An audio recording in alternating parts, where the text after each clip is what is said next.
Hello and welcome to Weekend Wrap Up. I'm Rebecca Brown. We begin with a continuing coverage. Jefferson County employees are still looking for answers on when they will finally get paid as the shutdown continues here in the month of February. The Quorum Court has yet to pass a budget for 2025, but Arkansas lawmakers are looking to find a resolution and get employees paid. Introducing Senate Bill 182. It requires a city or county to revert to the previous year's budget if a new one hasn't been approved. Governor Sanders says she supports the legislation and hopes it makes it to her desk to be passed into law. In partnership with the Arkansas Food Bank and various organizations, a food giveaway was held Monday to provide much-needed resources to those affected by the shutdown. It was the second food drive held for county workers. In addition, Metal Pro donated $10,000 to the cause. Organizers are planning to continue offering assistance as the county finds a budget resolution. It's a disaster in Jefferson County. So, had a truckload today and we're gonna do it again next week. They are really hurting. The Quorum Court meeting Tuesday night was the first with the county judge in attendance since the bill was filed.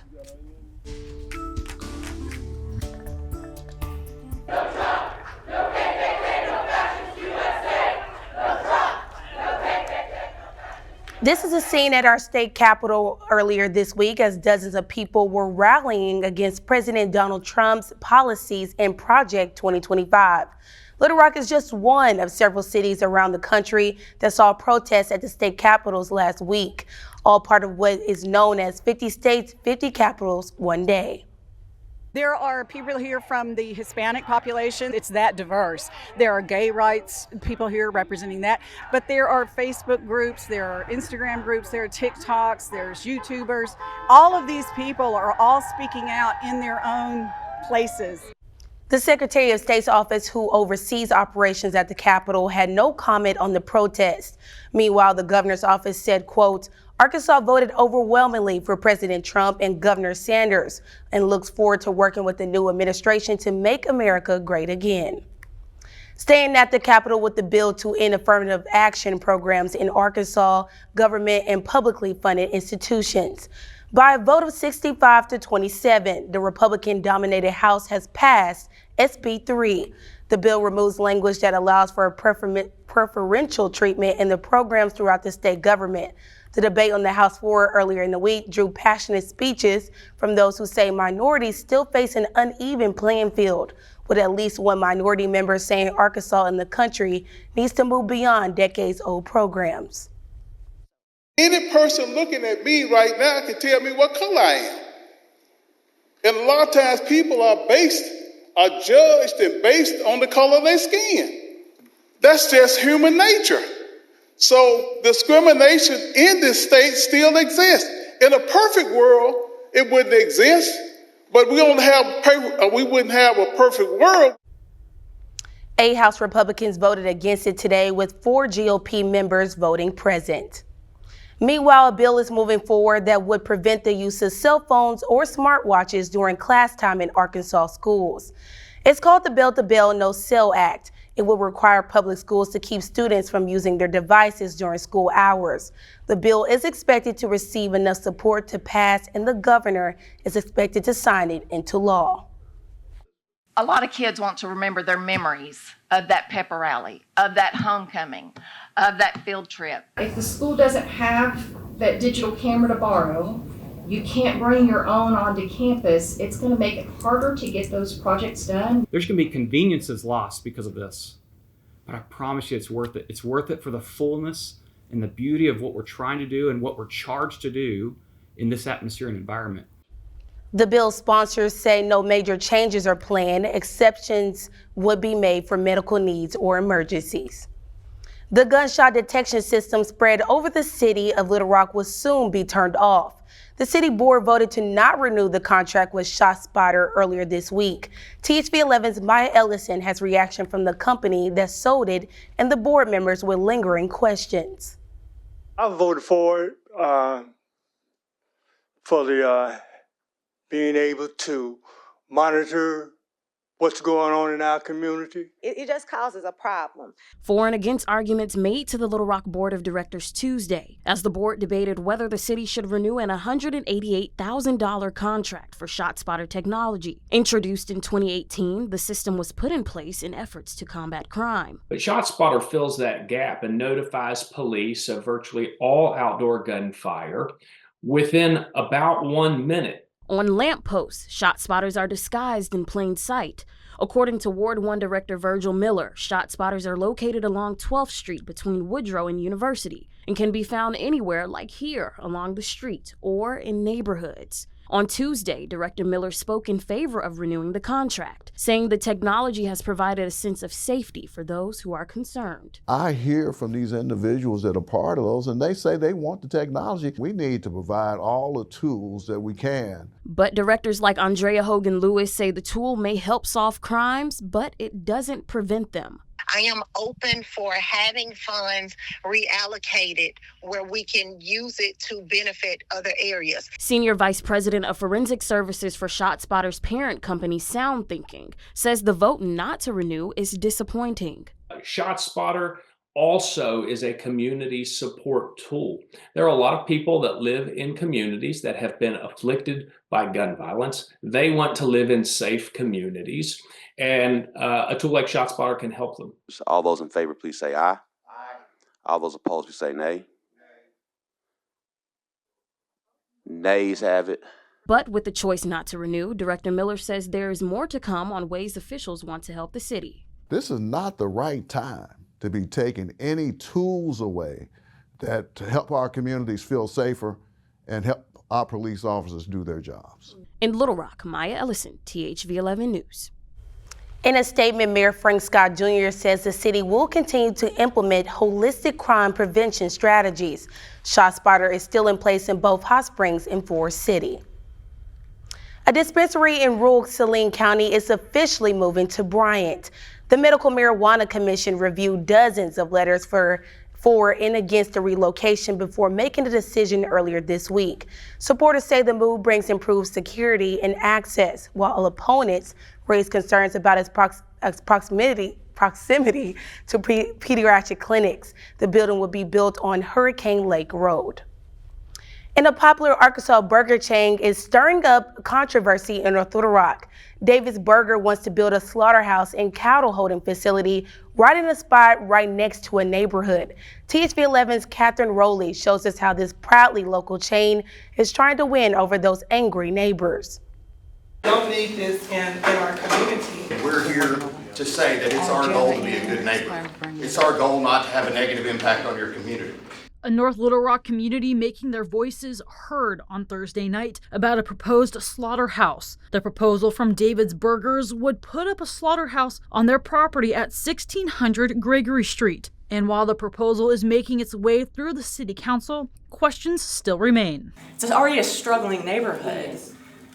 Why would you choose right there? What are you going to do for the people? Nothing. David's Burgers says that meat has been processed at this location for the last few years without pushback, and they don't see why this would be any different. We don't do stuff that's wrong. We don't do stuff that hurts the community.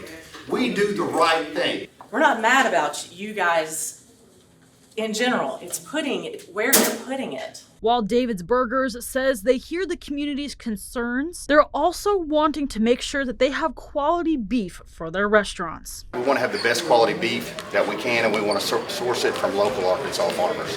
Even though David's Burgers says they aren't optimistic it will pass, they think this could have been a good thing. We really believe that we could have done a great job in this location. The neighborhood would have been proud of us. In North Little Rock, Catherine Rowley, THV11 News. A vote for the slaughterhouse is set for this coming Tuesday. In Arkansas, there are more than 1,000 fire departments, yet only 28 of them include full-time paid firefighters. Many others, especially in the smaller communities, struggle to keep a volunteer staff going. Daniel Hicks is the chief of the Sardis Fire Department in Saline County. He says the shortage is not limited to Arkansas. It's nationwide for the most part. All volunteer departments are having the same problem, really struggling to get anyone to volunteer anymore. Hicks says his department has fewer volunteers now than it in its nearly 50-year history and adds that incentives could help entice volunteers, but so far he's not aware of any. In the past, lawmakers have tried but failed to pass a tax credit to attract more volunteers. Now to a story that is making national headlines after a black woman in Illinois called 911 for help before being shot by a responding white deputy last year. Since the death of Sonia Massey, CBS News has been investigating this and the county sheriff's office and found they have a troubling record of alleged misconduct. But we want to warn you, some of what you see is hard to watch. I'm trying to get help, y'all. Last July, Sonia Massey called 911, concerned about a possible prowler outside her Illinois home. Less than 5 minutes after entering, Sangamon County Sheriff's Deputy Sean Grayson shot Massey dead in her kitchen. Grayson later said he felt threatened. He's been charged with murder and pleaded not guilty. The sheriff at the time characterized the shooting as an isolated incident. This was a rogue individual that acted outside the scope of his authority. But a CBS News investigation revealed there was nothing isolated about the shooting of Sonia Massey. We found a pattern in Sangamon County, dozens of allegations of misconduct against the sheriff's office over the past 20 years, including 8 deaths in addition to Massey's. This is our son that we lost that we'll never have. In 2021, Cindy Cody's stepson, Jamison Cody, was arrested for aggravated domestic battery. That night in jail, correction officers wanted to move him to a different room. He resisted. Shay Kelly is the family's attorney. They took him down to the ground, and a man of over 300 pounds sat on his back, broke ribs. Cody was pronounced dead the next day. He died from positional asphyxia, homicide. It was a homicide. We brought together families who say they've been victimized by the sheriff's office and have sued. This just goes on and on. Somebody has to stop it. None of the officers involved has been criminally charged, and in each case, the sheriff's office and the officers denied any wrongdoing, even in the cases the county settled.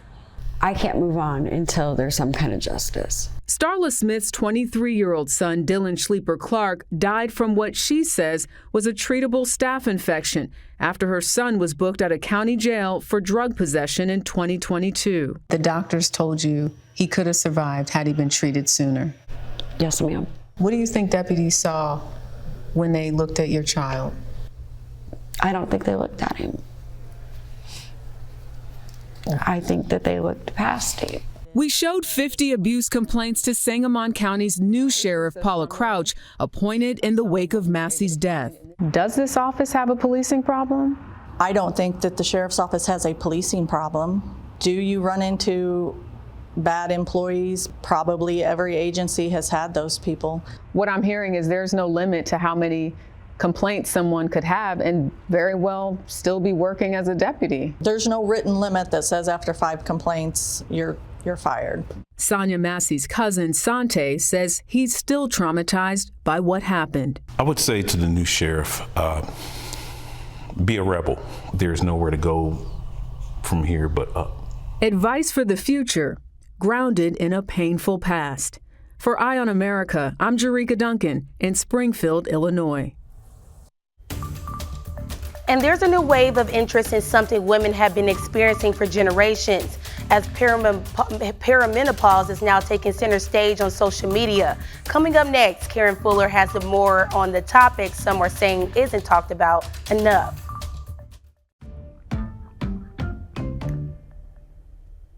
Schools across the country and right here in Arkansas are dealing with big issue right now with flu season. Recently, schools in Fordyce and Camden have closed due to illnesses, while Bennett's Mount View Elementary says more than 100 students and teachers stayed home sick last week. So far, Little Rock School District hasn't had to deal with that, but the health director says the custodians are a big part of that. Our custodians do a really good job of cleaning throughout the schools. They do this anyways, but kind of watch those high touch places and clean those sites. We follow it closely. We decide to look at cleaning, deep cleaning if we need to, and then go from there. According to the Department of Health's most recent respiratory illness report, school absenteeism has reached a rate of nearly 11% and has increased the last few weeks. Lawmakers at the state capitol are working to expand health care options for expecting moms. Surveys rank Arkansas low for maternal health care and improvements are needed. Governor Sanders supports 2 bipartisan bills providing needed resources. It's the Healthy Moms, Healthy Babies Act. It includes some $45 million for a wide variety of new assistance measures. This reform is aimed at those women and will increase Medicaid's investment in pregnant women by more than $12 million. We will also increase reimbursements for deliveries and C-sections by 70%. Encouraging more providers to participate in Medicaid, increasing access to care. This is an additional nearly $26 million investment in Arkansas moms. Under the legislation, Medicaid coverage would be expanded for pregnancy-related care. Funding will be provided through the governor's maternal health commitment already included in the budget. A topic considered taboo even 20 years ago is now splashing across news feeds and social media sites like never before. People are singing the praises of acknowledging the woman's life stage called perimenopause, and an often misunderstood condition affecting millions of women worldwide. As THV11's Karen Fuller shows us, not only are women understanding more about their own bodies, they're supporting each other through each exchange. Perimenopause is the time in a woman's life when the hormone estrogen drops or fluctuates, causing at times unbearable symptoms. Typically, it happens in a woman's 40s, but can start sooner too. And unlike generations past, perimenopause is having its moment, with younger generations leading the way.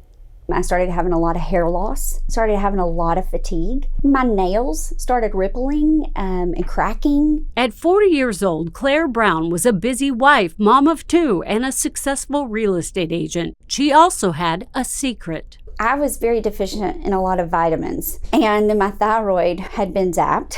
All of that can lead to a lot of depression over a long period of time. I was so exhausted. I was sleeping anywhere from 10 to 12 hours a night, but then I was falling asleep sitting up during the day. Claire saw multiple doctors. She said they preferred to treat her symptoms while missing the bigger picture of what was really happening to her body. Then she met Dr. Jill Jennings, an OBGYN doctor from Baptist Health.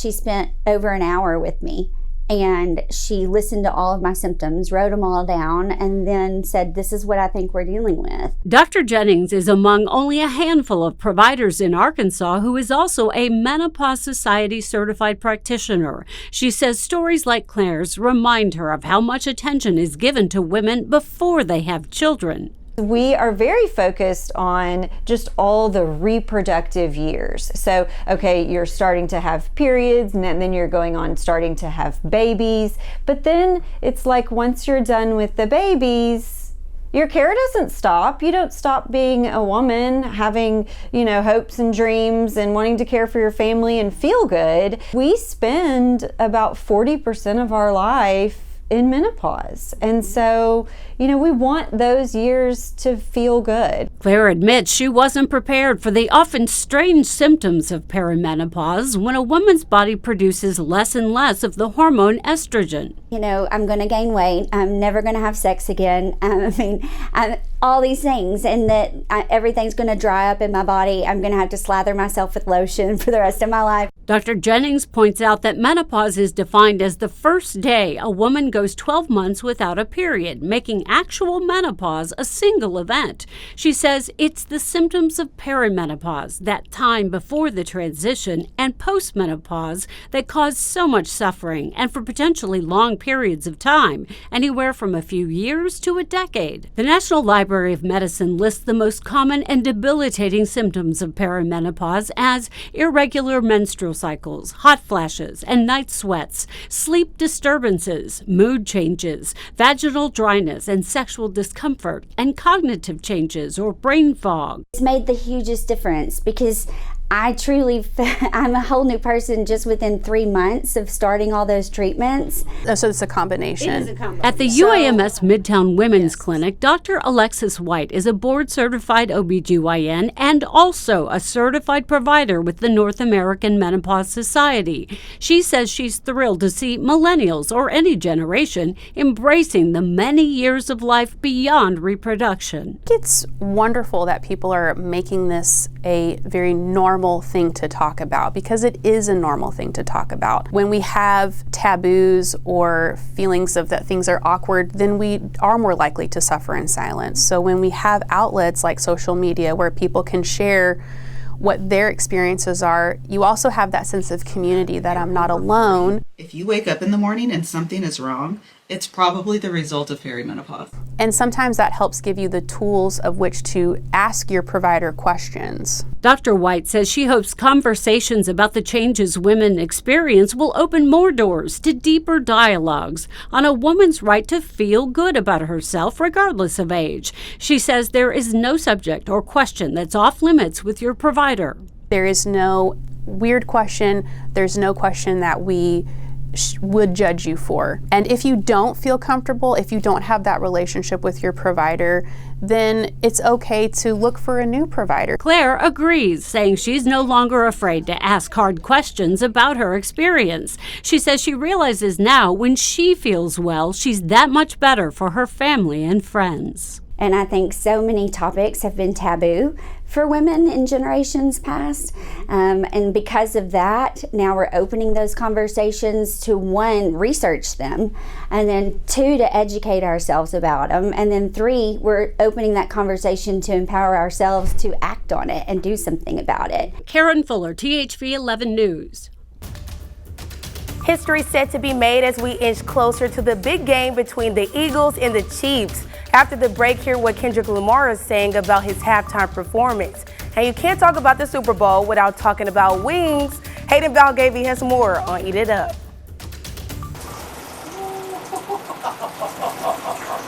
Yes, sir. That's the perfect shot. The perfect shot. So just so happens there's a big football game on Sunday, and that means we had to get some wings. We are in downtown Little Rock on Cross Street at Wings Express. These two local guys, they are brothers, and they're cooking up some of the best sauce you have ever tried. Now, whether you're rooting for the Chiefs or the Eagles, or you're neutral and rooting for Shane Falco, baby. Footsteps Falco from Ohio State. Best movie ever, The Replacements. We're gonna enjoy some wings while we do it. So what do you say? Let's eat it up.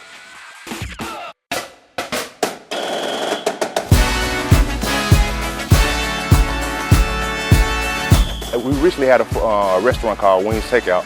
My pops owned it. We've been there for about 6, 7 years, so we just wanted to step out on faith and make our own. So started our own food truck, and the rest is history. Working with my brother, I wouldn't do it with anyone else. We have our ups and downs, but it's a big brother, so it's been fun. He a little brother, so you know, I think he control everything, but I let him have it. So as long as he don't interrupt the cooking, I'm okay.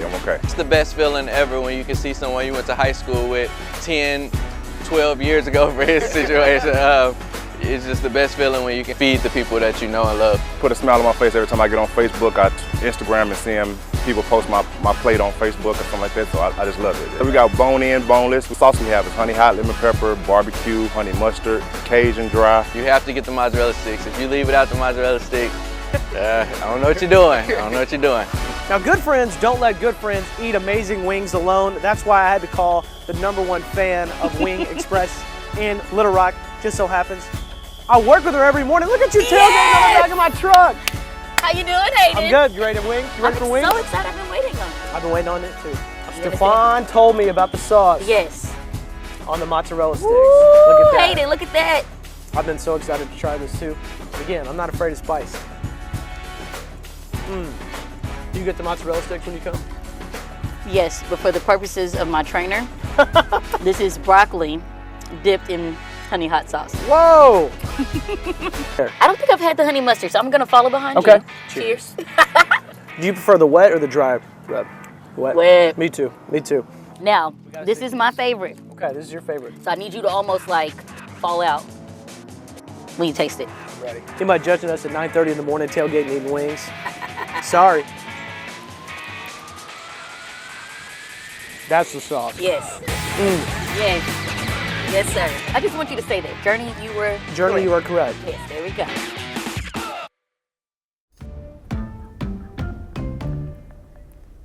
The anticipation is growing as this year's Super Bowl nears. The Chiefs, of course, are looking to be the first team ever to three-peat, but no matter the outcome, we are set to see history during the big game. Kendrick Lamar will perform this year's halftime show, making him the first solo rap act to headline in the game's almost 60-year history. Even though he performed in the 2022 Legends of Hip Hop halftime lineup and won 5 Grammys just last Sunday, he says this is the biggest performance of his career. It reminds me of the essence and the core response of rap and hip hop and how far it can go. So for me, mean everything, because it puts the culture on the forefront where it needs to be and not minimized to just a catchy song or verse. This is a true art form. And check this out, Jason Kelce and 25 lookalikes took the streets of New Orleans on Tuesday for a Where's Jason challenge. The event was part of a collaboration between the NFL star and Marriott, where participants could win a special prize by finding him in the French Quarter. 5 pairs of Marriott Bonneveau members were tasked with locating the former Eagles center. The first teams to find him earned a unique reward, the chance to wake up inside the Caesars Superdome on game day. That's it for the weekend wrap up. Thanks for joining us. We'll see you next week. Bye.